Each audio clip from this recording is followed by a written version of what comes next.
Bonjour à toutes et à tous.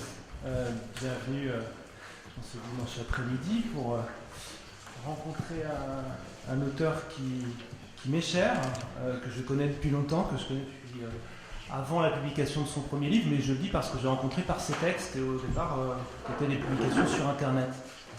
Et ça peut rendre l'exercice difficile, hein, c'est ce que je me disais, parce que de voir l'évolution d'un auteur et d'espérer que les choses aboutissent ou avancent dans le sens que l'on peut leur souhaiter. C'est ce qui est arrivé cette année avec Anthony, et donc d'entendre Bernard en parler comme son coup de cœur me fait très subjectivement plaisir aussi, parce que il est agréable de voir et de constater que les gens qui le méritent avancent.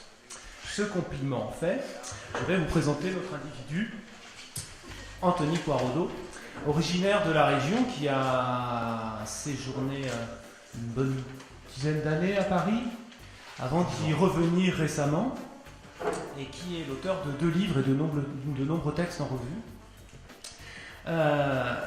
Sa présence s'inscrit aussi dans ce qui n'est absolument pas une thématique du festival cette année, mais qu'on peut remarquer en creux, comme un rapport entre certains auteurs et certaines parutions surtout des auteurs, savoir la question de l'espace et du lieu, hein, que Hélène Gaudy a très judicieusement interrogé déjà par 2 fois, hier et avant-hier soir, mais ce sera aussi certainement le cas demain lors de la journée consacrée à Jean-Claude Pinson, dont le nouvel ouvrage s'intitule Là où elle a, donc le lieu et le socle, le fondement et la question, mais également les forges de Jean-Pierre Suaudeau, dont vous aurez l'occasion de faire la connaissance demain.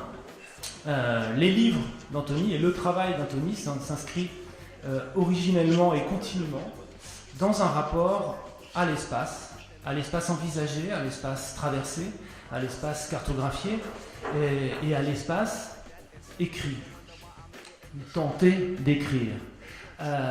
L'idée même d'écrire l'espace est très problématique, encore une fois, voilà. C'est un mystère et c'est quelque chose qui s'échappe. Et c'est ce à quoi Anthony s'est attaqué dès son premier livre. Alors, il est malheureusement, momentanément, j'espère, épuisé, je vous le montre quand même. Nous ne passerons pas très longtemps dessus, puisque ce serait frustrant. Il est paru début 2013, et aux mêmes éditions Inculte, hein, qui publie Churchill Manitoba en 2017. Il est paru en début 2013, et il relate une sorte de reportage à la première personne de ce qu'on peut appeler du journalisme subjectif, ou gonzo-journalisme, mais assez calme. Enfin, les seules substances qui sont ingérées sont des pépitos et de l'eau fraîche, quelque chose du gonzo assez soft. Il s'agit surtout donc d'une enquête et d'une investigation d'un lieu où Anthony partait et nous raconte qu'il part à la découverte, à la recherche d'une ville espagnole qui à la fois existe et n'existe pas, qui est une sorte de ville fantôme, puisque El Quimión, donc le projet de Poquero, est une ville qui n'a jamais été finie. N'est-ce pas ? En effet. L'objet de ce livre, c'est donc comme tu l'as dit, une ville fantôme qui a été construite dans le courant des années 2000 en Espagne, ce qui était un phénomène emblématique d'un phénomène général en Espagne, qui était une période forte, très forte spéculation immobilière, vraiment massive. Et puis cette spéculation immobilière c'est une bulle, et quand la bulle a éclaté, ce qui a plongé l'Espagne dans une crise économique et sociale très, très grave, dont on a beaucoup entendu parler, bien ces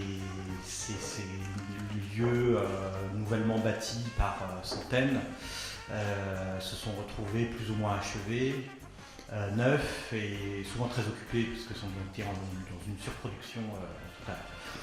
Enfin pas totale, mais très large. Et cette ville en particulier, qui est située à 40 km au sud de Madrid, c'était vraiment un projet énorme. Il y avait aussi toute l'histoire de la mégalomanie d'un promoteur immobilier, et qui voulait construire ici une ville qui porterait son nom, avec une statue de ses parents. Enfin, il y avait aussi une sorte de délire individuel là-dedans.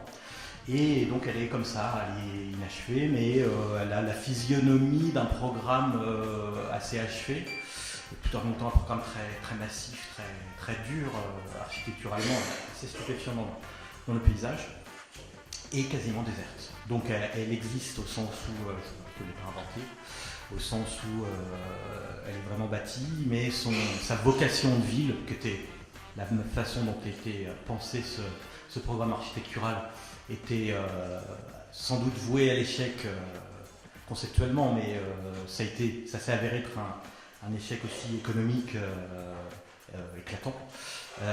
Mais sa vocation de ville n'a été pas du tout accomplie. Donc c'est effectivement un endroit, un ensemble de bâtiments qui pourrait loger, puisqu'il a été inachevé, près de 15 000 personnes, je crois, qui était, au moment où j'y suis allé, ça remonte à 2012 maintenant, au moment où j'y suis allé, il était occupé par à 20% de sa capacité, je crois, donc il était largement désert. Un espace paradoxal, une ville qui n'en est pas tout à fait une, et c'est aussi ce qu'est Churchill, et que tu vas pouvoir nous raconter, mais en prenant les choses par le début. Alors, il y a deux débuts, si j'ose dire.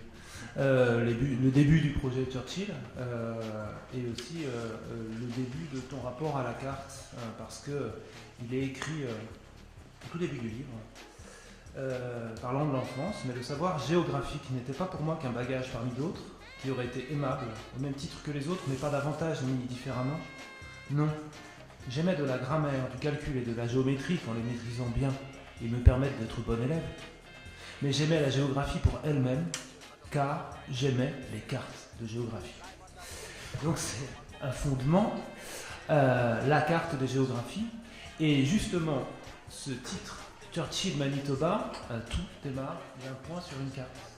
C'est ce que tu racontes au début du livre, mais voilà, je vais te demander de nous raconter si tu le veux bien, parce qu'il y a vraiment, enchâssé au juste à la suite du LPK Route, d'avoir produit un livre, l'envie d'écrire, c'est une pratique, mais l'envie d'en faire un deuxième. Et il y a eu pendant longtemps ce Churchill qui était en soi un projet, avec tout le paradoxe qu'il peut y avoir dans un projet. Alors au tout départ, c'est même pas du tout un projet, c'est sans doute le contraire d'un projet.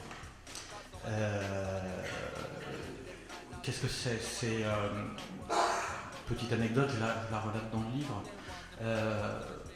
Un jour, il y a plus de 10 ans maintenant, un ami me donne des vieilles cartes de géographie. Alors quand je dis vieilles, ce sont des cartes des années. J'ai essayé avec mes moyens d'enquête un peu géographique rudimentaire, mais bref, essayer de la dater vers 1920 sans doute. Ce qui est une des cartes Vidal-Lablache que tout le monde a déjà vu. Les cartes Vidal-Lablache, c'était les cartes qu'on trouve toujours, je crois, dans les salles de classe. C'est vraiment des cartes de l'époque de la Troisième République, dans les salles de classe, avec les œillets accrochés au mur, pour apprendre éventuellement l'histoire, mais bien sûr la géographie. Et donc c'est face à un univers un peu désuet comme ça, mais très familier pour moi.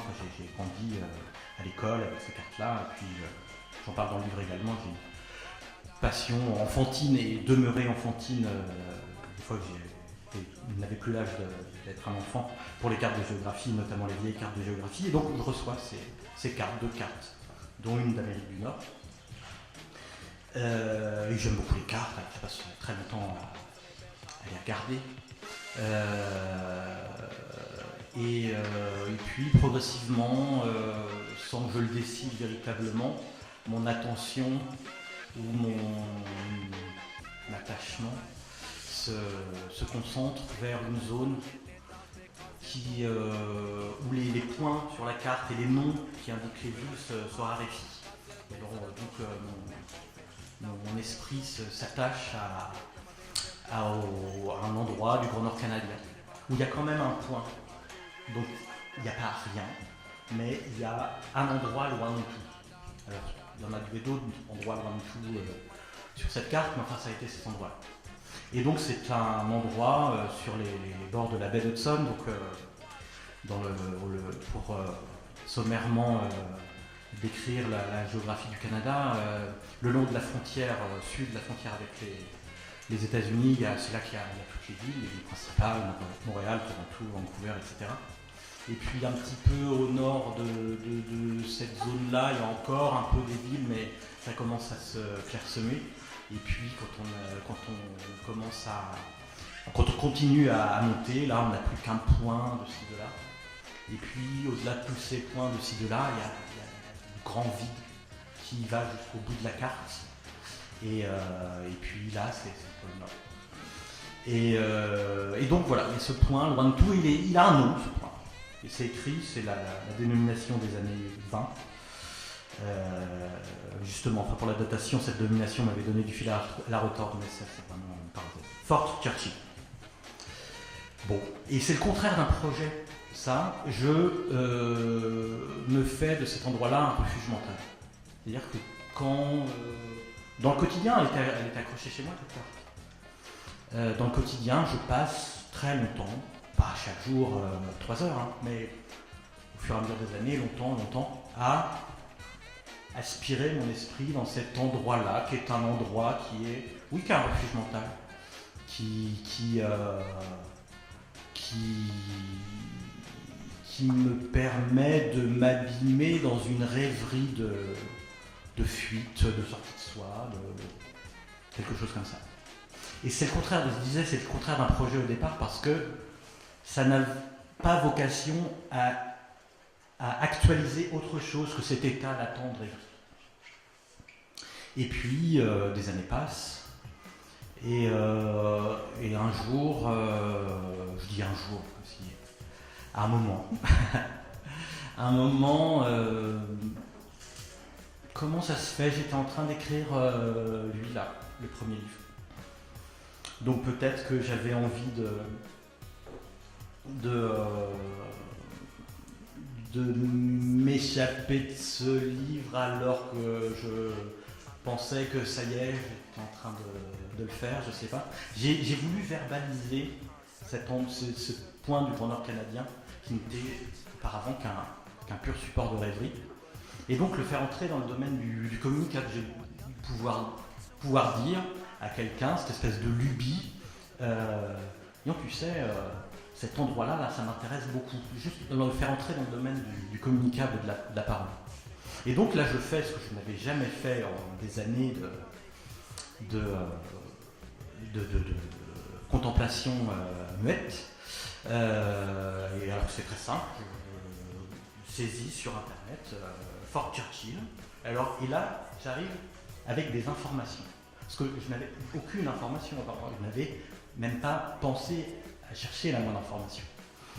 Et là, il y a quelque chose qui se matérialise, qui est d'un autre registre, qui est documentaire, des images, des mots, des informations. Et donc, bon, ça me fascine beaucoup, je trouve ça très intéressant, et je me dis, tiens, c'est un projet d'écriture, parce que, bon, moi, c'est les lieux, une approche géographique qui part de l'espace, c'est effectivement, comme tu l'as un peu dit en introduction, c'est la base à partir de laquelle j'écris. Je pars de l'espace et du paysage. Et donc voilà, ce qui m'apparaît par la documentation m'intéresse, et sachant que c'est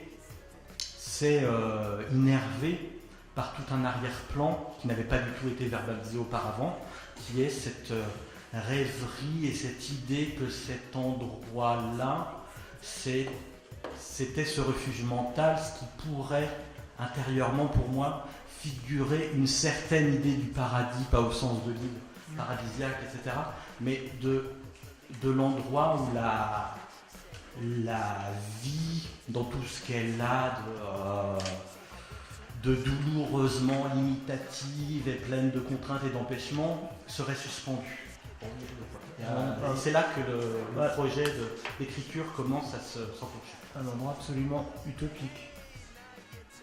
Oui, utopique, mais avec ceci de différent de l'utopie étymologiquement. L'utopie est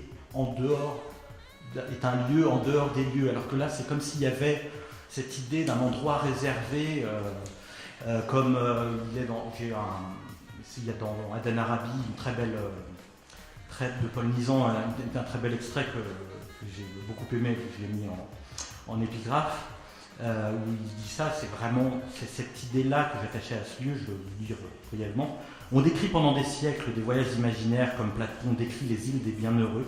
On se croit autorisé à placer le paradis terrestre quelque part dans le monde. C'est une contrée qui a latitude et longitude. La route en est perdue, mais une exploration heureuse peut faire retrouver ses coordonnées. Béatitude et joie relèvent de la géographie. Ça c'est très ironique dans le texte de Nizan, mais je voulais rendre ambigu. Bref. Et donc il y a ça, voilà, c'est un lieu qui existe. C'est un lieu qui existe, mais au départ, c'est un lieu sur une carte. Alors je dis utopique, c'est pas forcément le terme, enfin en tout cas c'est un lieu qui existe dans ton imaginaire parce qu'il n'existe pas en dehors de la carte. Tu décides, première prise de risque d'en faire un projet d'écriture. Alors je dis prise de risque parce que ce n'est rien révélé, tu en parles dans le livre, tu as vécu beaucoup d'empêchements ou de ralentissements à l'écrire, et qui ont à voir avec aussi cette façon de se réfugier ou de se retrancher, peut-être, de forme de peur. Mais à ce moment-là, effectivement, moi, ce serait anecdotique. Et ça l'est, sauf que ça ne l'est pas, je trouve, dans l'entreprise, puisque tu ajoutes des difficultés sans doute nécessaires à l'élaboration de ce projet, à ce qu'il prenne du temps. À ce moment-là, tu en parles sur Facebook, où tu étais très présent, et donc, quelques-uns, mais mettons à t'associer à Churchill Manitoba. Et quand je dis prise de risque, c'est qu'on était déjà tous persuadés, alors que le livre, tu n'en avais ni écrit une ligne, ni tu t'étais documenté, ni ne t'étais encore rendu dans le lieu, que c'était ton livre suivant. Alors que tu étais en train de bosser pour finir le premier, enfin voilà. C'est ce que tu racontes également dans le livre ensuite, c'est-à-dire la question même de l'écriture, la question de l'écriture comme réalisation et l'empêchement qu'elle produit, d'où la nécessité d'y aller. Ouais. Et donc ensuite tu y vas. Et ce que raconte le livre, pour le coup très concrètement, on commence quasiment par là, hors l'enfance, c'est l'arrivée à Churchill Manitoba de Anthony Poirodeau avec son projet d'écriture, dont il découvre sur place qu'il ne sait pas tout à fait ce qu'il est, ou du moins qu'il n'est pas forcément ce à quoi il s'attendait. Oui, mais c'est la vie. C'est vrai que ce texte a une vie un peu compliquée. Au sens où, à partir du moment où ce projet d'écriture s'est formé, s'est enclenché, pour moi, il a été très clair assez vite. Enfin, immédiatement. À partir du moment où j'ai constaté que ce projet d'écriture n'était pas une lubie passagère, mais quelque chose que c'est ce que je devais faire. À ce moment-là, immédiatement, il est clair qu'il faut que j'y aille. Parce que, mais comme le premier livre, c'était la base à partir de laquelle je me sens capable d'écrire sur un lieu, c'est pas du tout la seule manière de le faire, mais pour moi jusqu'à présent, c'est à partir de cette base-là, c'est d'y être allé, d'en avoir fait l'expérience. Parce qu'au moins là, j'ai une position de légitimité fragile, certes, mais au moins je peux parler de ce que j'y ai éprouvé. Alors que je me sens sinon potentiellement défaut de compétences, alors c'est sans doute des complexes plus ou moins bien placés, mais c'est comme ça. Donc à partir de là, il est clair que je dois y aller, et puis, alors que cette rêverie dont je parlais auparavant, qui était le contraire d'un projet, n'impliquait pas du tout que je m'y rende, parce que c'était vraiment de l'ordre du refuge mental. Donc la matérialité de cet endroit, autant elle est nécessaire à la rêverie, pour autant je ne veux pas la rencontrer. Mais après tout de même, aller faire un tour dans le Grand Nord canadien, je serais malhonnête de dire que ça ne m'avait jamais fait envie. Donc bon, là j'ai l'occasion, et puis je dois déposer un projet, je décide de demander une bourse, une mission stand-up. parce que j'ai un projet qui se prête particulièrement à ce que peut soutenir la mission Stendhal. C'est un programme de l'Institut français qui attribue des bourses à des projets d'écriture nécessitant un voyage à l'étranger. Donc là, je suis plein dans le créneau, bon, très bien. Je monte mon projet. Et à ce moment-là, c'était un projet un peu assez différent. J'avais imaginé que j'allais écrire une fiction, un ouvrage en 2 parties. Une première partie qui serait une fiction qui relaterait le voyage à Churchill, Manitoba, puisqu'on en me documentant sur cet endroit-là, j'ai vite constaté qu'il était situé au nord de la province canadienne du Manitoba. Un personnage qui irait à Churchill et dans une sorte de fuite comme ça, une fuite fictionnelle qui est celle que j'aurais jamais produite dans la réalité, mais qu'une sorte que j'aurais chargé, une sorte d'alter ego moins empêché que moi de réaliser. Un projet de fiction que j'aurais projeté d'écrire avant de me rendre sur place, en tâchant par la documentation d'être au plus près de la réalité probable de cet endroit. Puis le voyage se réalise et je fais une sorte de récit. Un récit de ce voyage avec sans doute le lien que ce soit un voyage au cours duquel j'aurais été à la recherche de la trace de cet alter ego de fiction. Chose comme ça. Et en fait, cette fiction, j'ai pas du tout réussi à l'écrire avant de faire le voyage. Donc, le projet avait toujours cours. Je savais qu'il était d'ores et déjà en cours de transformation assez profondément. Et je maintiens le fait que c'est ça l'objet de ce livre. Mais j'arrive là-bas, je ne sais pas au juste ce que je dois voir, ce que je dois constater, ce que je dois... Donc, je me dis, je suis là, et s'il ne se passe rien du tout, il ne se passe rien du tout, mais ça sera ma matière. Ma matière, ça sera ce qui se passe là-bas, et si c'est rien, ben c'est rien. Donc, à partir de ce programme-là, me retrouvant dans un endroit qui... Alors, je dis c'est une ville. C'est un bien grand mot, c'est que c'est tellement isolé de tout que ça prend le statut de ville. Mais c'est une bourgade de quelques centaines d'habitants, qui a une petite activité touristique à l'automne, parce que c'est une période où il y a beaucoup d'ours polaires. C'est une ville qui... La notoriété qu'a cette ville au Canada, surtout dans le reste du monde, elle est moindre. C'est un endroit très, très favorable à l'observation des ours polaires. Parce que la banquise se forme très, très vite à cet endroit-là. Pas très vite. Très tôt dans l'année, à cet endroit-là, et que les ours polaires, affamés par la disette de l'été, parce que l'ours polaire mange avant tout du phoque, donc il a besoin d'aller sur la banquise pour chasser. Donc la banquise se forme en tôt, là. La saison commence à se former vers le mois d'octobre, les ours polaires arrivent en nombre pour pouvoir aller sur la banquise. Bon, mais ça, moi je le découvre après. Oui, parce que ça peut-être le moment de lire. D'accord. Et alors, juste pour finir brièvement ce que je m'apprêtais à dire, c'est que c'est une bourgade extrêmement restreinte. Et puis j'arrive là pour passer 4 semaines. Et on fait le tour du bourg en 1 heure, en étant particulièrement attentif et curieux des détails. Et alors, ce qui est formidable, alors là, je suis un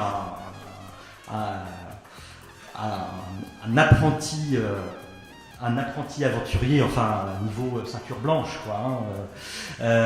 C'est que moi, je le savais, ça, que c'était petit, mais je me dis bon, je vais pouvoir aller un peu randonner aux alentours, etc. En fait, non, on ne fait pas ça du tout. non. Parce que justement, il y a par exemple des ours polaires, et en fait, bon, c'est un peu compliqué. Et donc voilà, je vais passer 4 semaines là, dans cet endroit-là, où il y a très peu de choses à voir, ou autant de choses à voir que nulle part ailleurs, mais... Voilà. Je repense à quelqu'un que tu aimes bien, Christian Garcin, ici, qui remettait il y a quelques années, qui répondait à Bernard qui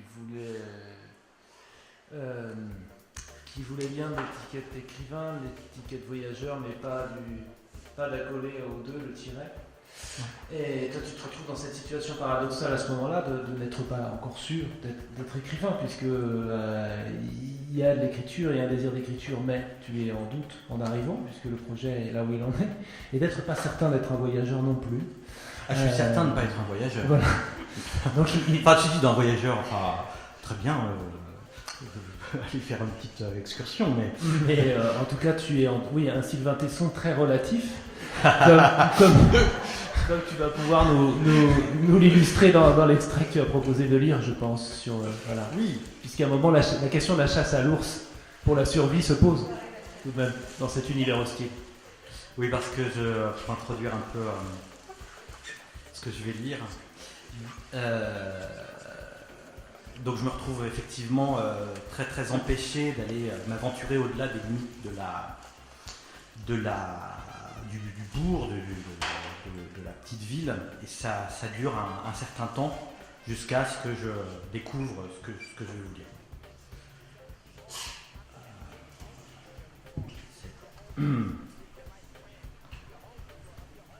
Je pouvais me déplacer à vélo, m'a pris Don. Don, c'est la personne chez qui j'avais loué une chambre comme hébergement pour mon séjour. Je pouvais me déplacer à vélo, m'a pris Don. Je n'avais qu'à emprunter, quand je le voulais, une de ses bicyclettes et suivre les routes et pistes carrossables. L'essentiel alors est d'abord de toujours regarder attentivement autour de soi et au cas où un ours polaire se présente, de s'arrêter, d'attendre qu'il parte puis de poursuivre son chemin. C'est en fait extrêmement simple. Le paysage aux environs de Churchill est plat et justement, le milieu où l'ours polaire est susceptible de déambuler ne comporte pas d'arbres. C'est la toundra où la végétation rase recouvre le pergélisol. Il en ressort que la technique consistant à grimper à un arbre, parfois incluse par la sagesse populaire à l'éventail des méthodes disponibles pour échapper à un ours, est dans le cas de l'ours polaire tout à fait inopérante. S'il y a des arbres auxquels grimper, on ne croisera pas d'ours polaire, et si on rencontre un ours polaire, il n'y aura pas d'arbres auxquels grimper. Le regard qui porte sur de vastes étendues permet de repérer de très loin la présence de l'animal. La pire des situations serait de tomber nez à nez avec un ours découvert au dernier moment. On n'a alors que très peu de temps pour réagir et une marge de manœuvre extrêmement réduite. Généralement, surpris par la présence d'un humain à une très courte distance, l'ours polaire se croit attaqué et charge pour se défendre. Dans ce cas, autant le dire, sauf le recours d'une arme à feu très prestement maniée, d'une immédiate crise cardiaque de l'animal ou d'une providentielle chute de la foudre précisément sur lui, vous êtes mort. Il est donc expressément recommandé de ne pas s'aventurer dans la ceinture rocheuse qui borde la côte, dont les recoins et anfractuosités très prisés par les ours sont autant de cachettes qui ne se laissent découvrir qu'au dernier moment. Je ne courais pas de grands risques, me dit Don, si je m'en tenais à ces consignes basiques mais fiables. La malchance serait, mais cela normalement n'arrive pas, ajouta-t-il, de tomber sur un ours curieux, qui, après avoir repéré la présence d'un humain, s'en approcherait plutôt que de passer son chemin. Dans ce cas, pas de panique, je devrais simplement jeter mon manteau, par exemple, ou mon sac à dos, à quelques mètres en direction de l'ours, afin que celui-ci ait quelque chose à examiner, sans avoir à se rendre jusqu'à moi. La délicatesse de l'opération réside dans l'exécution d'un jet d'objets qui ne paraissent pas agressifs à l'animal, ce qui pourrait déclencher son attaque, mais ressemble bien à la mise à disposition pacifique de quelque chose à son attention. Pendant l'ensemble du processus, il convient de s'éloigner lentement, sans quitter l'ours des yeux, et de ne surtout pas partir en courant, ni faire de gestes brusques, bref, de réfréner ce que la panique de se retrouver à quelques mètres d'un prédateur en liberté, environ 10 fois plus lourd et puissant que soi, inciterait à faire. Alors, normalement, l'ours, après avoir reniflé et peut-être un peu mâchouillé le sac à dos ou la petite parka d'été qu'on lui a présenté, et satisfait sa curiosité, poursuit sa route et laisse le promeneur tranquille. Voilà. Que je me rassure, poursuivit Don, ce dernier cas de figure est très rare, mais au cas où, autant que je sache quoi faire, et maintenant c'était bon, je savais. Encore que, poursuivit-il, au cas où l'ours polaire curieux, que je serais bien malchanceux de croiser, souhaiterait poursuivre son investigation au-delà de l'inspection de mon sac à dos, et où, après avoir bouloté les cookies et l'exemplaire du Rivage des Cirques qui y serait resté, quelle idée aussi de ne pas avoir laissé ce bouquin dans ma chambre, il était dédicacé en plus. Il s'entêterait à continuer son approche pour venir jusqu'à moi, ce qui est extrêmement peu probable, il faut le souligner. Il n'y a vraiment pas de quoi s'inquiéter, mais autant que je sache comment m'y prendre alors, si une énorme guigne me confrontait. Je devrais alors me saisir du pepper spray, le pulvérisateur de gaz au poivre, dont Don me prêtera une bombe. Il me faudra toujours avoir sur moi lorsque je serai hors de la ville, et bien penser à retirer de mon sac avant de le jeter en direction de ce satané ours profumeur, sinon ce serait vraiment trop bête.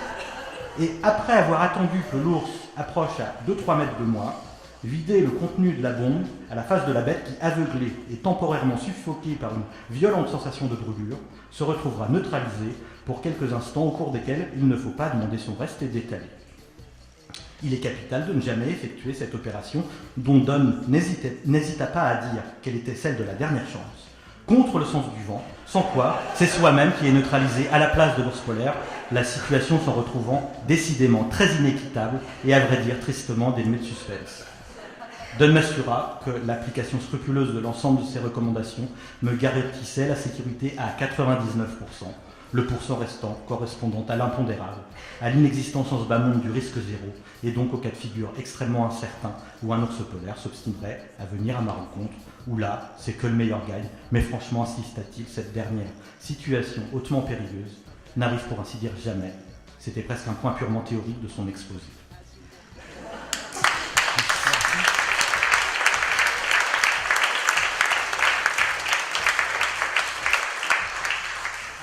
Ce qui est agréable, et vous vous en êtes rendu compte, c'est qu'il y a beaucoup d'humour dans ce qu'écrit Anthony. Il y a une forme d'auto-ironie toujours très douce, qui est aussi en lien avec une façon de regarder le monde. Quelque part, on peut en revenir à ces histoires d'enfance. Je citais tout à l'heure le texte où, dans l'enfance, la connaissance est un refuge. L'humour peut en être un aussi, mais surtout cet humour à base de... ce que tu reprends dans le document, ce sont des procédés d'articulation logique. Et effectivement, tu aimes ça, c'est-à-dire jouer avec l'idée de la démonstration. J'ai souvenir là maintenant d'une performance que je t'avais vu faire où tu démontrais l'existence possible d'eau en poudre, un titre d'exemple. Mais c'était sur le mode du discours argumentatif, d'une rhétorique argumentative. Qui te vient de tes humanités, puisque tu as fait des études en histoire de l'art puis à l'EHESS.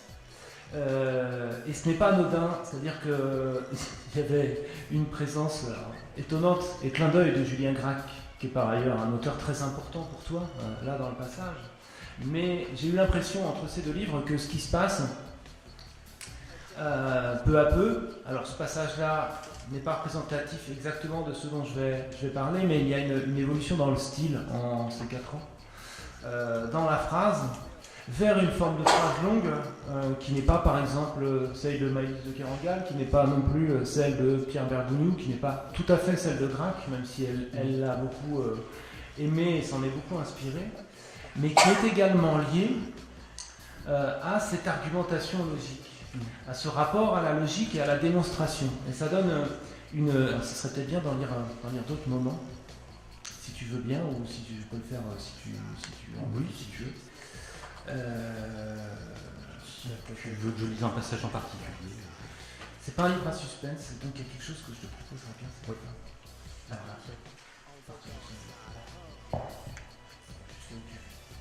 Oui. Qu'on entende un petit peu cette phrase longue là, est-ce que tu en fais?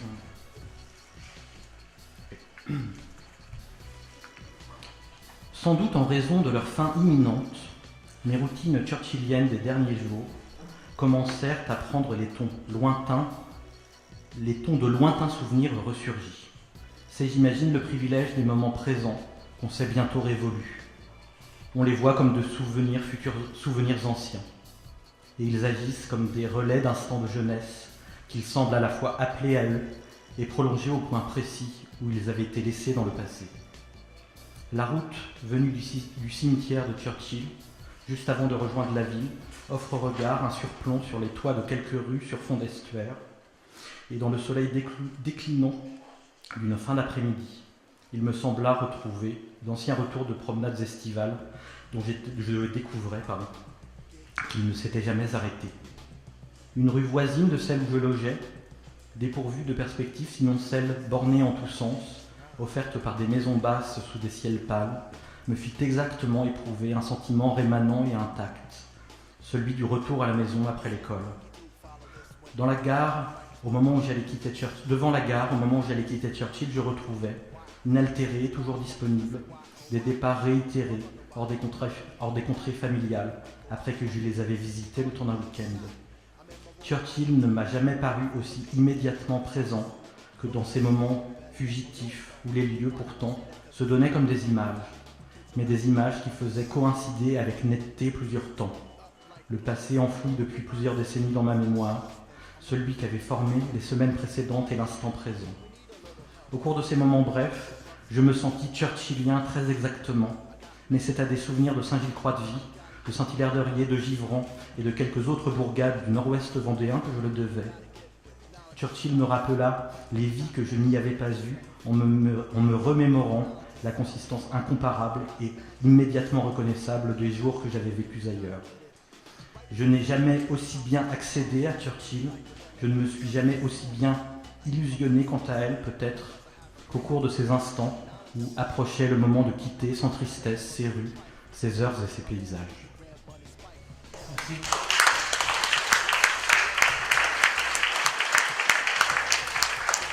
Merci Anthony. Ça permet aussi d'entendre, parce qu'on a encore un petit quart d'heure, j'aurais été triste qu'on croie que le livre ne soit que drôle. Une des dimensions de ce livre, c'est aussi cette mélancolie-là qu'on entend. Puis je parlais de l'enfance tout à l'heure, alors moi c'est un des fils du livre aussi, hein. Il démarre dans l'enfance et puis là il termine quasiment, tout est tenu là dans l'enfance solitaire. Mais je reviens sur ma question de la phrase.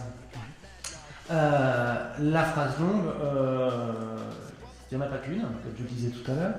Et moi j'ai vraiment, et peut-être que je me trompe, hein, peut-être que c'est une hypothèse que tu peux contredire absolument. Mais voyant ton écriture évoluer, hein, notamment entre les deux livres, sur la phrase, c'est évident, si on faisait une analyse des signes de ponctuation. Je pense qu'il y a plus de virgules, voilà, globalement, enfin, la phrase s'est allongée. Mais elle s'est allongée, comme je le disais, à mon sens, d'une manière très singulière. Et comme en collision à la fois de cette logique argumentative dont tu as besoin pour penser le monde et pour articuler le monde en idée, mais en collision de ça avec une phrase longue de rêverie, si j'ose dire, quelque chose une phrase qui est aussi pour ainsi dire seule fonction, enfin en tout cas pour fonction de créer du temps. Alors, la phrase longue, j'ai une passion pour la phrase longue depuis que j'aime la littérature, sans doute depuis avant, mais je ne me rendais pas compte. Et on en a fait un certain nombre de phrases longues. Celle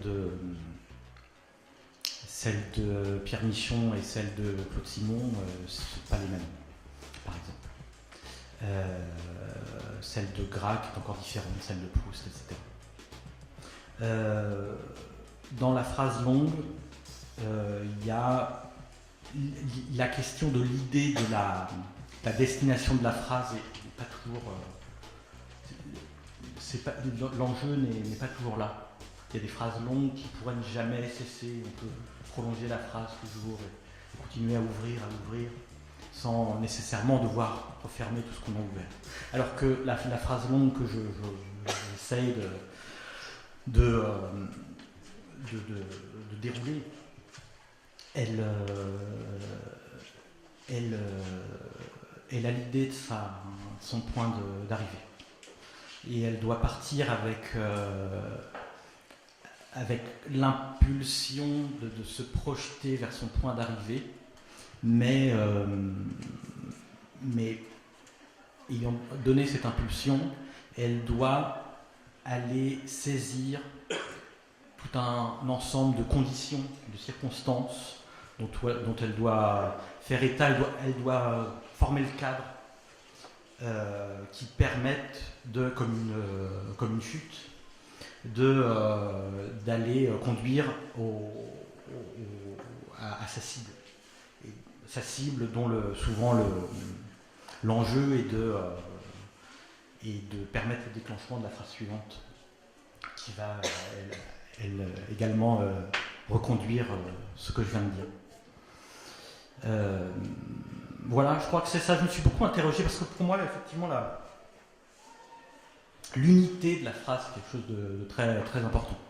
On peut produire de l'unité d'un paragraphe ou d'un texte avec beaucoup plus de phrases et on n'est pas moins dans quelque chose qui est de l'ordre de la formation d'une unité. Mais moi, je voudrais vouloir englober ça dans une phrase et à la fois retarder le moment où on en arrive à la chute que la phrase, à laquelle la phrase veut atteindre, mais sans perdre de vue la direction qui y mène. Alors, ça donne parfois, j'ai des travers dont beaucoup le travail de l'écriture va être de les corriger, de faire entrer, de permettre de ne pas égarer. J'ai tendance à l'oral, ça c'est peut-être, j'espère pas trop, mais sans doute quand même, entendu là, à commencer à digresser en commentaire de ce qui va suivre. Ce qui fait qu'on ne voit pas du tout de quoi je parle. Le problème, c'est ça. Et donc, à l'écrit, il faut essayer de... Ok. À l'écrit, je dois essayer à la fois mettre les choses dans l'ordre, essayer de maintenir une forme de ton qui j'espère, j'aspire à ce que le ton se tienne de la façon dont je le souhaite. Enfin, voilà. Et donc c'est un ensemble de forces entre la destination, le point de départ, aller pouvoir digresser. Dans les moments où je suis à l'aise dans l'écriture du texte, c'est quand j'arrive à bien digresser sans être complètement dans un texte que je suis le seul à pouvoir comprendre, parce que sinon ça devient, on ne sait plus du tout de quoi ça parle, etc. Donc quand j'arrive à bien digresser et à tenir la ligne de la progression du texte, c'est là où ça y est, là, je suis un peu à mon affaire et l'écriture, c'est des moments où j'ai le sentiment qu'elle prend forme. Mais donc la validité de la phrase comme unité principale pour moi de ce qui compose un texte est très, très importante. Et alors ce qu'on entendait donc dans le deuxième extrait lu, hors la phrase, c'est, je disais, le retour à l'enfance. Et pas seulement à l'enfance, en fait. À l'enfance et à son cadre.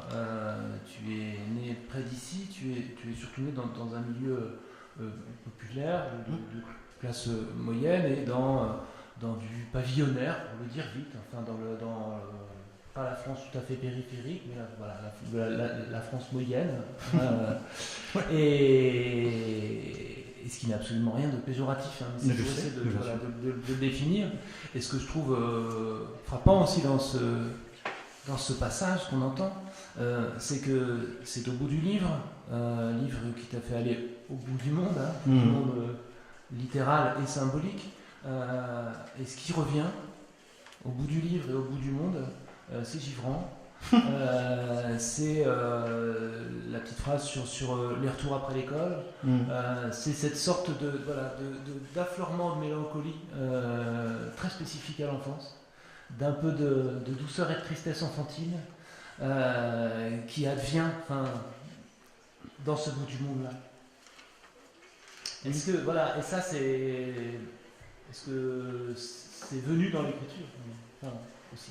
C'est venu dans le projet, dans l'écriture. Dans l'expérience et dans l'écriture. Alors là, l'allusion au lieu de l'enfance, aux cartes géographiques de l'enfance qui qu'on a entendu dans le deuxième extrait que j'ai lu, il vient plutôt dans l'écriture de la tentative de restitution d'un sentiment éprouvé au moment que j'évoque. Dans le rapport à l'enfance, enfin, il y en a sans doute pas mal, hein, mais, un rapport à l'enfance de ce texte à l'enfance, c'est aussi un des enjeux, alors je vais dire ça d'une manière qui ne soit pas grandiloquente, hein, mais c'est sans doute une sorte d'enjeu déraisonnable qu'on peut avoir avec des projets d'écriture.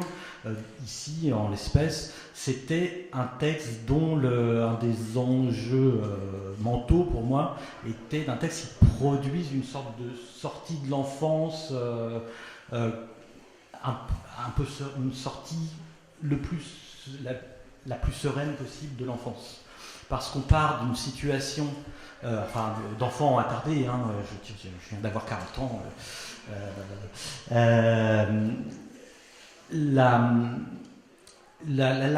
la rêverie sur la carte, le désir,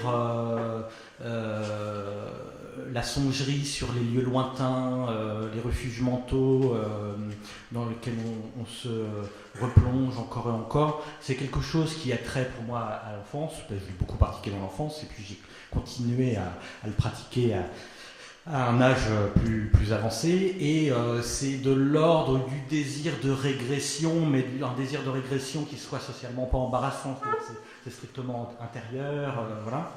Et c'est aussi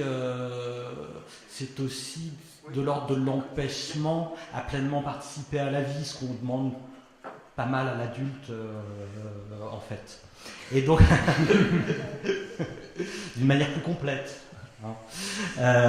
Et donc, c'est aussi ce processus-là que veut retracer ce livre. Et dans l'écriture, j'ai essayé de faire en sorte que ça se produise dans l'écriture au niveau, par exemple, de la fonction que prend cette carte dont j'ai parlé tout à l'heure, cette vieille carte d'Amérique du Nord, donc qui est l'espace de projection d'un lieu lointain, désiré et qui n'est réel, mais dont l'enjeu est quand même avant tout mental. Et donc dans la réalité de ce lieu, une fois qu'on y va, une fois que c'est plus un endroit lointain auquel on rêve en pensant à une carte, mais un endroit où on se rend, comme si on entrait dans la carte, que dans la réalité de ce lieu, il y a quelque chose qui vient déplacer, responsabiliser peut-être d'une certaine manière la projection, ce désir de régression mentale, qu'il devienne un espace éprouvé et dont on peut rendre compte de la réalité, y compris dans sa réalité politique et humanitaire très dure, parce que c'est aussi un endroit, cette petite ville et ces ours polaires, c'est aussi un endroit où il y a eu des problèmes humanitaires très lourds et très, très sérieux, et de constater dans l'écart qui se produit entre la carte et la réalité, de constater aussi ce que son désir de régression mentale enfantin avait refoulé et qui pourtant était sur la carte, qui est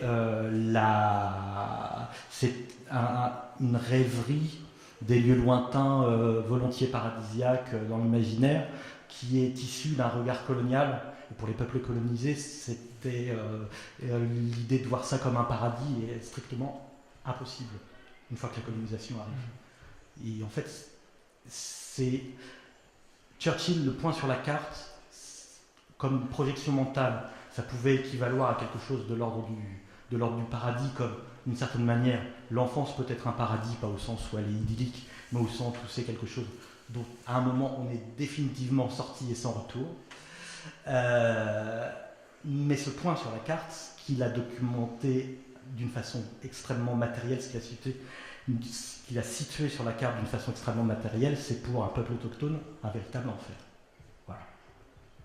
Et donc voilà, pouvoir rendre compte de ça par une succession d'étapes en entrant dans la distance, puis en le restituant par l'écriture, en l'articulant, le produisant par l'écriture, c'est aussi une tentative de sortie la plus sereine possible, j'espère, d'une certaine forme d'emprisonnement dans l'enfance, peut-être.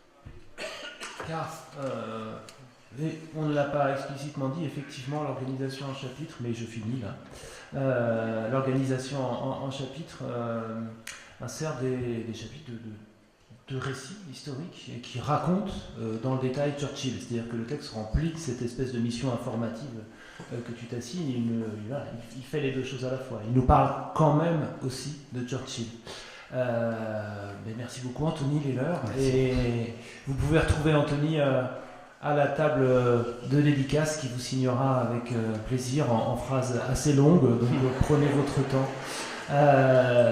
Ce livre-là, celui-ci, je le cache, je le garde. Merci beaucoup à toi. C'est le bon après-midi.